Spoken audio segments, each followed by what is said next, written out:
今日はシール帳紹介をしていくよ。では、はじめ。じゃじゃん。これはお気に入り一番。ね、なんか、中もお気に入りなんだ。では、紹介していく。ドドン。1枚目。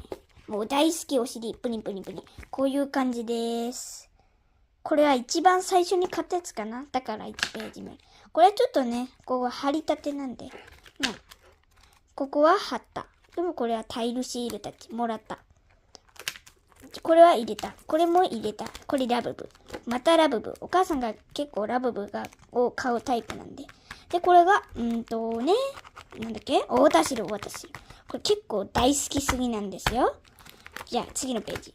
あらまあ、綺麗なこと。これはね、もう超お気に入り。お友達がもらった。じゃあ次。これお尻シール。結構ムニプニしてる。厚みこんな感じです。じゃあ次。ラブブのボンボンドロップザ。大好き大好き。次。これは一番かなまあわかんないけど。ブニブニブニブニブニニニニ。フクロウかなフクロウだ。泣いてるかわいそうに。これはなんかわかんないけど友達からもらった。じゃあ終了。じゃあねー。